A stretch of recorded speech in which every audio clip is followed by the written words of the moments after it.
Hi, Mr. Heineken will read Chapter 8 of the Fenway follow-up. Mike and Kate run back to the souvenir stand. A little girl stood at the counter. She was buying the autographed baseball that Mike had looked at earlier. When the little girl walked away, Kate asked to see the small Red Sox bat in the case. The sales lady gave it to her. "Let me know if you'd like to buy it," the sales lady said. She looked down at the magazine. Kate stood on her tiptoes. She tried to see if anything was hidden behind the counter. When Kate snooped, Mike's eyes were drawn to the large TV hanging from the ceiling.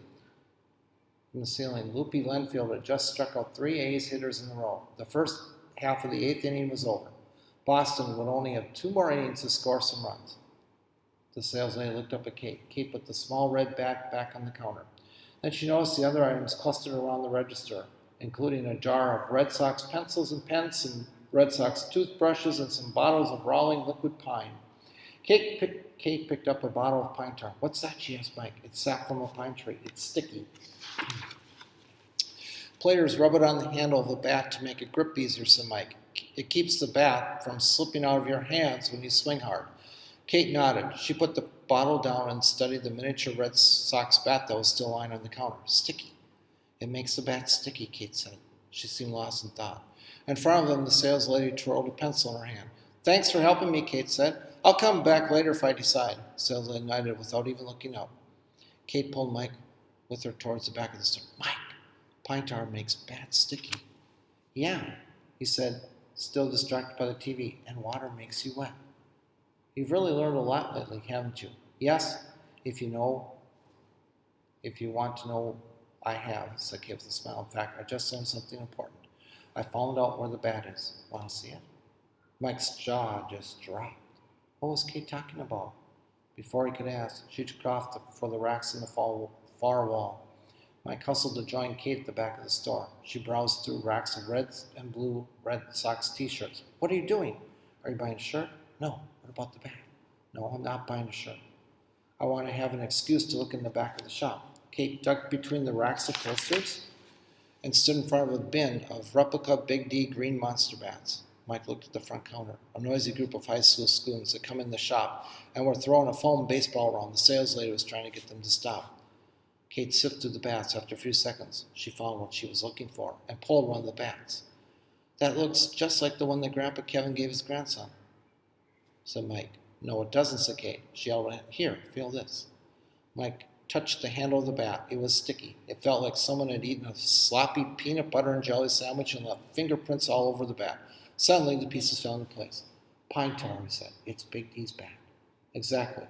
But if it's the real bat, why is it sitting here in this bin in the souvenir shop?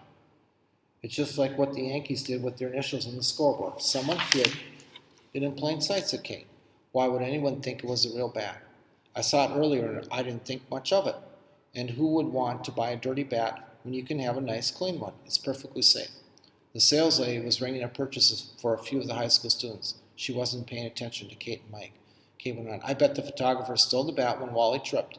He brought it up here to hide so that the security guards wouldn't find him if they searched. Wow, we need to let someone know. Should we buy it and turn it in?"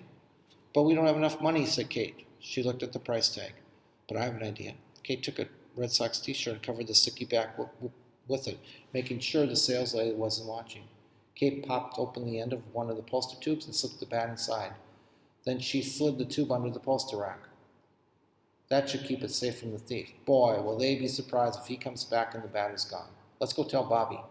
The two raced back through the ballpark. There was a deafening roar as they reached the top of the aisle, leading down towards Boston's dugout.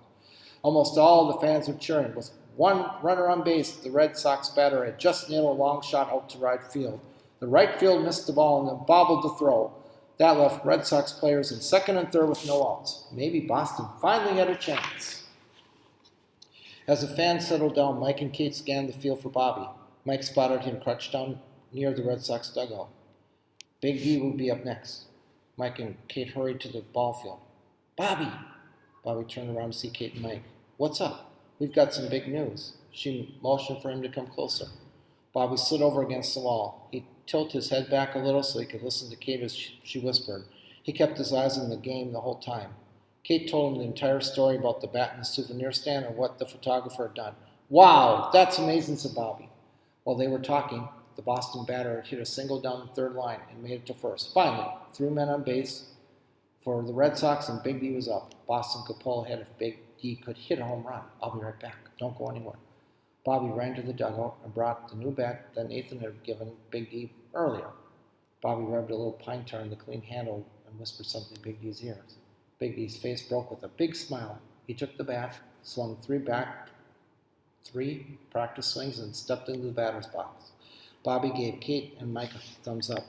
The A's pitcher threw a low ball inside. Pow! And the ball blasted off the ends of Big D's bat. It lifted up over the shortstop's head. It flew high over the left fielder's head, and it sailed over the green monster. A grand slam home run for Big D. One runner after another scored as Big D circled the bases. He stopped just before home plate and then jumped on it with both his feet. The entire team crowded around him. That gave him high fives and slapped him on the back. Boston was winning for the first time in the game. Big D tipped his hat once to the crowd. He picked up the bat and he borrowed from Nathan. With a wide smile, he held the bat in the air and gave it a big kiss.